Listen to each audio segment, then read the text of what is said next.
everyone. Welcome to The Deep Drop. This is a fishing podcast hosted by myself, Luke McCredden, and my good friend, as always, Adam Ring. It's at this point that we usually get you to reel off a bit of a spiel about what The Deep Drop's all about, but we're doing something a bit different tonight. Yeah, something very different. For the first time in the Deep Drop history, we're actually going to be serious for a second. So I don't know how it will go, and bear with us. But, Luke, the internet can be a weird and wonderful place. And we've seen a fair bit of this as of late in the fishing space. And we thought everything going on at the moment is a little bit confusing because there's lots of different bits of information out there. We thought we'd go straight to the source and try and make it less confusing. That's what we're trying to do tonight. And we're very lucky because we're welcomed tonight by the CEO of the Victorian Fisheries Authority, Trav Dowling. Trav, welcome to The Deep Drop. Really happy to be on. Thanks so much, Luke and Ads, for having me along. Looking forward to a chat. Yeah, good. And to Ads' point, it's a funny time when something gets announced, whatever it is, and quite often the communication or the facts that can get a bit jumbled up. And I guess tonight, from our point of view, what we would like to do, at the end of the day, Adam and I are recreational anglers here in Victoria as well.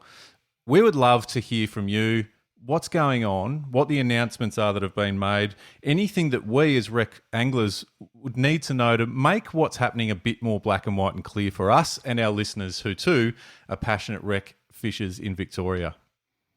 No, absolutely. I'll look forward to having the chat because there is a lot of misinformation out there, and there's, as we all know, that there can sometimes be a little bit of panic and hysteria on social media, and I've read a fair bit of it, and some of it's accurate, and a lot of it's not accurate, and I'm happy to clarify what's actually happening. And I will say we've gone through a really, really unbelievable 15 years in Victoria. Going back to 2014 in terms of the $126 million that's gone into fishing. So when there's any sort of bump in that program, that government has just been putting so much money into fishing and doing so much on it, it's really interesting to see the response. People aren't used to it. They're not used to anything other than really good news stories in fishing in Victoria. So, very happy to have the chat, and it is staggering to see the passion out there, but something we all know. Victorians love fishing. There's a million of us that do it every year. Absolutely. The passion's certainly there. I guess to kick off, if there was and this might be a hard question, if there was a simple way just to break down and summarise what some of the key points are, Trav, are you able to articulate that for us, people like Adam and I, to understand? Let me give you the sort of 30-second spiel. So, we have to make savings, like all the public service has to make savings. So we are looking at reducing our workforce in fisheries from 192 staff to 157 staff. So there'll be 35 less of us. And what we've done is we've done a review of all of our operations, and we've basically looked very closely at our enforcement workforce and the fact that we've got 27 fisheries officers working on the bay, and that's a lot of fisheries officers for one body of water. And there's been significant changes in the bay, i.e. that we used to have 43 licence holders in a 700-tonne commercial fishery. That was bought out in 2018. And we have a really high level of compliance. So most people that go out there fishing, they don't necessarily comply just because they think they're going to get pinged. If they don't, they do it because they want to, and they want to look after their fisheries. So we put a proposal to our staff, and it's a proposal at the moment about reducing the number of fisheries officers we have on the bay. We're also reducing the number of scientists we have and policy officers to achieve that 35 staff reduction. Some of the myths out there are that our officers will no longer be authorised, they'll no longer carry badges, they'll no longer be able to write fines or do prosecutions. That's all incorrect. We will still have 35 odd fisheries officers across Victoria, and they will still be undertaking all of that compliance activity. There will still be officers across the bay, on the Bellarine Peninsula, around Carrum, around Western Port as well, through Tooradin. So there is, I think, a bit of unnecessary panic out there. We've thought about this. It's been considered really heavily. We're basing it on statistics. on the information that we've got and on the changes to our fisheries, and we're going to be okay. If this proposal goes through, you're still going to be able to get up tomorrow and catch a snapper. You're going to be able to catch a whiting. You're going to be able to catch a gummy. The public expect us to make savings and find efficiencies. That's what we're doing. It's very, very difficult on people's lives that are impacted. No one wants to be without a job. However, we have to, like the rest of the public service, basically to react the way that governments should react, and that is to try and find efficiencies and savings. So I hope that gives you a bit of a sense of it. I guess the biggest issue that we've seen, well, all the panic has basically come down that we're just going to enter this insane lawless society when it comes to recreational fishing. Anyone will be able to go out there and do exactly what they want when they want to do it, regardless of what the rules and regulations say. And it's something depending on how you want to look at it, it's really nice to see the passion. It's nice to know that recreational fishers of Victoria really do care about the fishery, and unfortunately, the first thing they've done is react in a negative way, thinking that all of that goes out the window. So just to reiterate what you said, Trav, how many fisheries officers will there be still operating on the ground as if there was never a change that we'll see, within that Port Phillip Bay and Western Port area? So there'll be, under the proposal, there's 9 that will be on the bay. And people go, well, 9 from 27. So, yeah, but it's one bay. Or 2 bays if you put Western Port in there. And also, I suppose also the question is, what level do you need compliance? And I've spoken to a lot of people about this. If the local copper's out of town and you're sitting in a pub drinking with 5 mates, do all of you think, okay, we're all going to have 15 schooners and drive home? You're not going to let that happen, right? And I would say with rec fishers out there, like, how many do you need to have the fear that you're going to get caught? And how many do you need anyway thinking, well, I don't want to overbag. I don't want to put 20 undersized pinkies under the floor of my boat because I know that is not the right thing to do and it might impact on sustainability. So there will still be fisheries officers out there. If you pull in at Queenscliff Boat Ramp, if you pull in at Patterson Lakes, if you're out in the water and a boat approaches you, it could be fisheries officers. The same way that there'll be water police out there, the same way there'll be Marine Safety Victoria. But the facts are we have 90% compliance, right? So 9 out of 10 people are doing the right thing. And some people have said to me, lads, have said, well, if there's 1 million people fishing, that means there's 100,000 that aren't doing the right thing. And I go, well, and those 100,000 would all have to be on the bay at the same time. Like, when you start to pull it out, and of the 10% that aren't compliant, some of them may have an out-of-date fishing license or have 1 or 2 extra pinkies or flatheads. You're really starting to talk about that very small percentage that deliberately go out there after dark or with the intent of catching 100 whiting and hiding them, either selling them or giving them to mates. They're the ones that we're going to focus on. That's where the challenge is at. I'm really confident in the fishers of Victoria that they're not going to do a risk assessment based on their chance of getting caught with fisheries officers to determine whether or not they're going to take a bag of undersized pinkies or extra whiting. I reckon they're going to stick by the rules because they want to do it and it's the right thing. And those that don't want to do it, they were going to not do it anyway, right? They're the guys that are just going to go out there and say, whether there's 30, 50 or 100, I'm going to try and beat Johnny Law and I'm going to try and get away with it. And they're the ones we're going to be targeting. Yeah. I think the reaction could also come from the fact that we've had, to your point at the start, we've had it really good for so long. But also, I think it's pretty obvious that Vic Fisheries are leading the way nationwide as far as programs and projects that have happened over the last decade. So it might be reactionary to the fact that it's been so good. We don't want to take a backward step. But again, for clarification, this isn't a backward step. And I think some of the commentary is that I've seen is that it is. But can you just, I suppose, confirm from your point of view, this isn't a backward step? No, it's not, Luke. It's changing with the times. I'd love for us to have 400 staff. I'm sure we could find useful ways to use 400 staff. But it's not a backward step. And I've had a few people say to me, it's really sad after all we've done. And I've got, well, let's unpack that a little bit, right? So since 2018, we have 700 tonne more fish every year in the bay, right? 700 tonne. That is a lot of fish. We have record high compliance level, and we've never adapted or changed, or in the last 30 years, our approach to the changing mentality that people have towards fishing. It's not acceptable.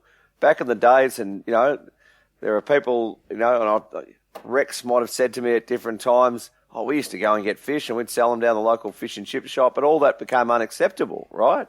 And shout out to Rex if he's, when he listens, but, people's attitudes have changed.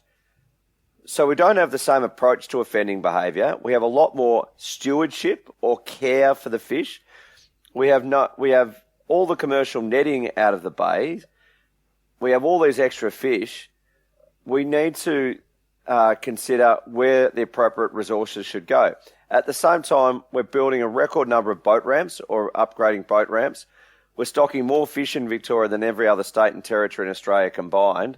We're giving angling club grants. We're giving habitat grants. We're trying to support 330 different angling clubs, getting people into fishing. We're supporting the Women in Rec Fishing Network. Everything we're doing, I consider we're 30 years ahead of other states in Australia. Like South Australia and WA, they would kill to be where we're at, in terms of our fisheries. We've got collapsing snapper fisheries in South Australia. We've got collapsing demersal fisheries in WA, closing of flathead and calamari fisheries in Tassie, closing Spanish mackerel fisheries in Queensland. We don't have that in Victoria because we've been very, very conservative with our size and bag limits, and we've transitioned out the netters. So this is not a backward step. This is it's a thought through proposal. It does impact people's lives in terms of jobs. But at the end of the day, the Victorian taxpayer also wants to ensure that the public service is lean and mean and doing their bit. And this is a savings that we can make. Trav, one of the other things we've seen floating around online is the closure of some fisheries offices around the bay, the actual buildings that are housing some of these offices. Can you talk us through that? Because I've seen a little bit of conflicting information where, to me, it looks like some are closing and there's new ones popping up. What's happening in that space? No, absolutely. So Queenscliff, as a facility, is not closing, and we partner at Queenscliff with we've got our science, we've got management there. We're moving the fisheries offices at Queenscliff, though, to a public-facing new office at St Leonard's. And the idea is there that with less officers around the bay, we want to be more visible and we want to provide opportunity for the public to be able to come in. They can't come into our fisheries office at Queenscliff at the back where officers are. There's no public access there. We're doing the same at Carrum, snapper hotspot, very popular fishery. So we'll have a public-facing office there. And we're doing the same at Tooradin, where we will have a public-facing office at Tooradin where people can drop in during the week, pick up stickers, pick up fishing guides, chat to fisheries officers, do those sorts of things. We haven't had that before, right? Historically, our offices at Cowes, at Brayside, at Mornington, at Altona, and at Queenscliff have all been not open to the public. They have been in industrial areas away from, I suppose, public view. We're changing that because we want to, I suppose, lean more into this engagement side where we are really trying to connect with the community and talk about the importance of sustainable fisheries, but at the same time, retaining the power to give people a fine if they're doing the wrong thing or prosecute them if they're doing the wrong thing. So 4 actual stations are closing and 3 new ones are opening up. So it's a net loss of 1 station around the bay. So there is a lot of hysteria and panic out there, but at the end of the day, there's 3 new fisheries offices that will be publicly accessible. I've got a bit of a two-parter, and the info that we've heard so far is great. Some of the stuff that I've seen around the traps of people, and it may be an overreaction or whatever it may be, but I respect people's concern because we have such a great fishery here. And everyone is so deeply passionate about our fishery. And we're really selfish, Trav. We want to stay 30 years ahead of everyone else combined forever. So some of the things I've seen is, it's going to be stuffed. It's the end of it, So really simply, and I know you've kind of covered it already, but how will this affect me, the rec fisher in Victoria? Yeah, it really shouldn't affect you at all, right? We should not see any change in your catch rates. And since the netting came out of Port Phillip Bay, we've had a threefold increase in catch rates of whiting. So we know that because we send people out to do what's a creel survey, and your catch is called a creel. So we'll do a creel survey at boat ramps, and it's called a catch per unit effort. So we'll ask fishers how long they've been on the water for and how many fish they've caught.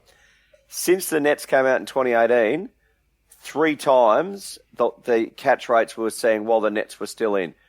We want to protect that. We want to support that and enhance that, right? But when you unpack it all right, and I've had some people quite really worked up, really worried that the whiting fishery will collapse, the calamari fishery will collapse. There is no information to support that, right?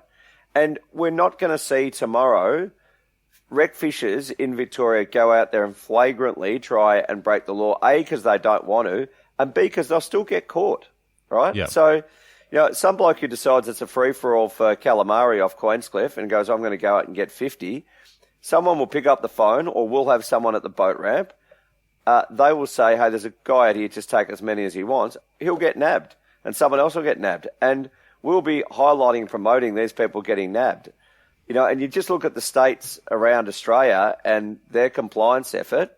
It's replicating a lot of the compliance efforts around the country. Tassie, for example, very, very limited compliance. The challenges they've got down there with sustainability is they've over-allocated to their commercial fishing sector. The stocks have crashed through that over-allocation.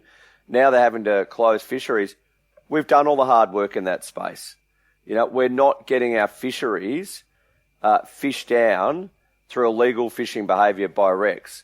A very small percentage want to deliberately target and try and break the law, and they're the ones we're going to focus on. The second part to that, and it's a hypothetical, and it's if something changes, if you guys start to see something changes, and I whether it be some the compliance rates go the wrong way and this sort of thing, is there opportunity for a review from you guys internally to say, all right, we've seen a bit of a shift, we need to act? Now I'm saying it's an if. I've heard everything you've said tonight. It's clearer now for certainly for me and ads and hopefully people listening. But if down the track that things do change, you guys willing to sort of get on the front foot, I guess, and go, okay, well, this has happened, so we're going to react with this? Oh, absolutely. And that's why, again, I'll talk about that being 30 years ahead. We don't, like, people know me, like, I love fishing, right? And, it's my absolute passion. So this is a dream job. Like, I'm not going to sit back at all and watch any of our fisheries collapse or go backwards. It's just not going to happen. So, for example, if we saw, really bad changes in our snapper fishery, I'd want to understand what was happening there. We'd look at recruitment and we'd look at what was happening. Are there commercial boats sitting off their heads, as happened a number of years ago, under Commonwealth licenses, smashing the fishery? Have we got a particular group that's actually going out there and acting illegally? Have we got our settings right for our bag and size limits? So we would look at all of that. At the end of the day, if it came down to we need to put more resources into compliance, then we would do that, and we would shift those from other parts of the business to actually address that. So we'll absolutely make sure going forward that we're not going to sit back and see any of our fisheries go backwards. But to reassure your listeners, there is no way that I would have put this proposal up if I thought it was going to risk the sustainability of our fisheries either in the Bay, in Port Phillip or Western Port. I'm absolutely confident that it won't. But if it did, we would certainly act. Trav, unfortunately, in our industry, in recreational fishing, there's always a little bit of dodgy business that goes on that's well beyond anything to do with actual recreational fishers. Yeah. We're talking about high target, high value species being sold on the black market, like abalone, rock lobster, whatever it may be. It can be anything. Do the cuts to budget leading in fewer fisheries officers, will that part of it be affected at all? Because that almost scares me more than old mate down at the pier taking 2 snapper over his bag or taking 1 fish that's undersized.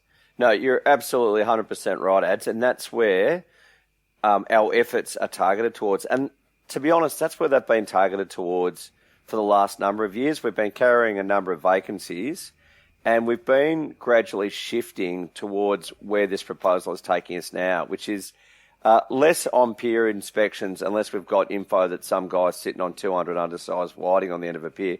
Less on-pier inspections, less on-the-water boat inspections, more targeted, intelligence-led major fisheries crime work. So we've got information that is repeat offenders. They're out there. To be honest, it could be golden perch on Lake Hume, where we've had issues in the past with people going up there and smashing take for sale. So they're going up there, they're catching lots of golden perch, bringing them back down to Melbourne to sell. And we've run prosecutions on that. We've done the same on Eildon. On Port Phillip Bay, we've had issues before in the past with calamari.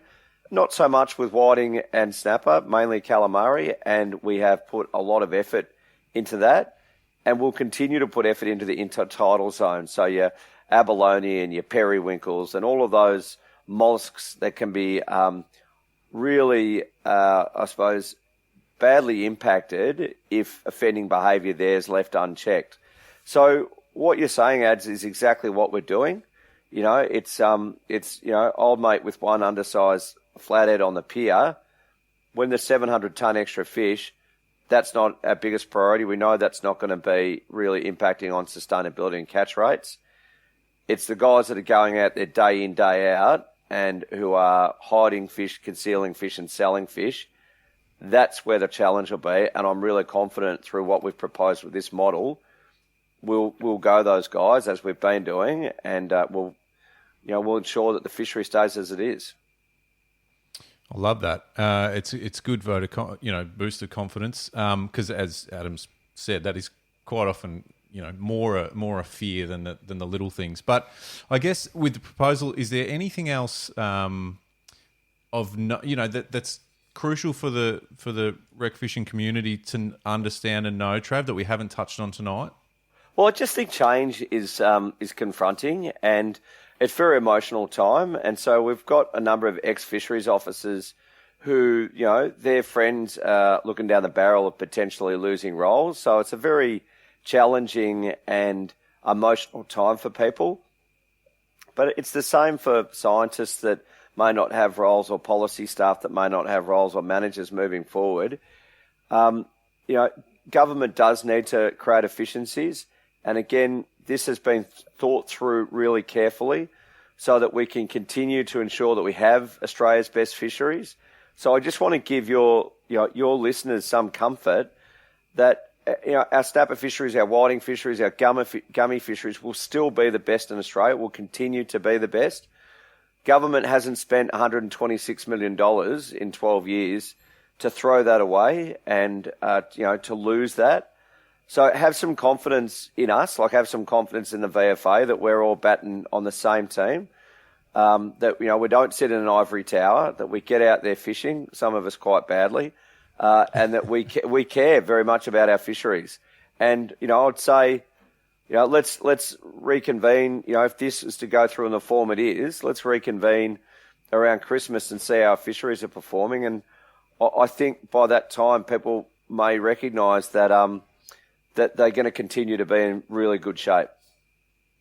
So how long does it take now, Trav? Everything that you've just outlined there is, at the moment, you're saying a proposal. What's the process? When do we find out what's actually final? Is that something that just happens organically and things keep moving and shifting in the background, and us as recreational fishers don't need to worry about it? We just pay our fishing licenses we do every year or 3 years, whatever you sort out there, and go ahead and keep enjoying our sustainable fishery that we have at the moment. Yeah, no, absolutely. And this is an internal process, and we copped a bit of a whack that we didn't do more comms and media on it earlier, but it really is an internal process. And I had a person who once owned a tackle store say to me, if someone came to me and said, you've got to, you've got to do this with your tackle store, he would have said, well, I'm pretty sure I know what I'm doing in this space, but thanks for the advice, leave it with me. So we'll go through it'll probably be a 6-month process from here. Like we're consulting with staff, and then they'll provide feedback and alternative submissions. We'll then consider those. We'll then go back out.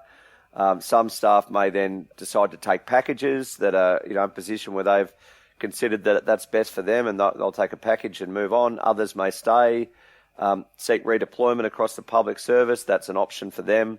So, probably by about, sort of towards the end of June, we'll have an idea of exactly where it's landed. And at that point, there'll be announcements made about whether there's new stations and staffing profiles and those sorts of things. But, it is interesting in the past, like, how many officers are at each station around at Port Phillip Bay has never really been a topic for conversation on on anything. But, at the moment, it's the number one topic. So, and it can be confronting to read, and I'm sure you've heard just about everything, but just know, Trav, the concerns coming and voiced from the people are coming from the best possible place. Yeah, absolutely.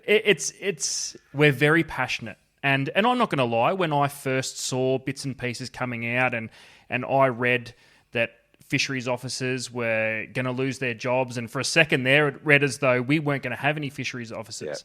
Yeah. I was one thinking, what the bloody hell are we doing here? We're going to go from S tier to, D minus real quick, and we're going to start sabotaging our own fishery. I think it's just confronting news. No one wants to see people lose jobs. No one wants to see something as big as fisheries officers, which we as recreational fishers, we directly think that they look after what we do. Yeah. So it's not so much, we know the VFA is working in the background, we know all the stocking data, we know all the good work that's been done over the last 10 years and beyond. But when we hear fisheries officers, it does almost strike fear into us immediately. And that's a reason why we wanted to get you on the program and the pod this evening, because we just needed to know exactly what was happening. Yeah. Because there's a lot of stuff floating around out there. And to be honest, it's very confusing. Luke and I have had numerous conversations trying to break down the data that we've actually been able to find, and we still couldn't make sense of it. Yeah, well, we do have a fact sheet up on our webpage. I don't know if you've seen that, but I would encourage, all the listeners to jump on there and have a look at it. It's got the key facts there. And look, there is really a lot of emotion on the internet, and I get it. People with families are potentially losing their jobs. People that have thought they'll come into a career for life mightn't have that career. Separating that though, right, and those emotions and all of that, all of the concern that comes with that, with the actual balanced reflection on will the resource be okay and will my fishery be impacted, they're two different considerations. And it's very hard, when you look at a lot of the commentary on social media, it's very hard to separate those two. Because certainly there's a lot of people saying it's not fair, this shouldn't happen, and really having a balanced, reflective view on will the resource be okay. And what I'm saying to you is I'm absolutely confident that the resource will be okay, that the fisheries will not collapse, people will still get fined and prosecuted. You won't see a wholesale non-purchasing of fishing licenses or everyone coming at the ramp going, look at this, I've got 300 fish and no one's going to catch me. That's not going to happen. A, you'd get a punch in the nose probably if it did, right? Yeah, probably. And B, it's just, people are not going to behave that way unless they're always going to behave that way, at which point we've probably got them on our radar as it is. So, yeah. So I understand that though, Ads, in terms of the concern. Yeah, I think, and we'll share a link to the fact sheet on our Instagram account, Trav. But I think personally, I feel there's a bit more clarity from my viewpoint, Adam. I'm not sure how you feel, but I'm hopeful that that's come across to our listeners as well, mate. So we really appreciate you coming on and giving us some of that clarity. It's been great, and it's good to see the passion from the public, because it's well, you see it yourself when you're out fishing yourself, Trav. It's well and truly entrenched in anglers around Victoria, the passion and which is great. It's great to see. Well, I have to say, I've at times thought sometimes that some of our leaders may have taken for granted the fact that there's 1 million fishers in Victoria and they've got a strong voice, and they are very happy with what the Victorian government's done.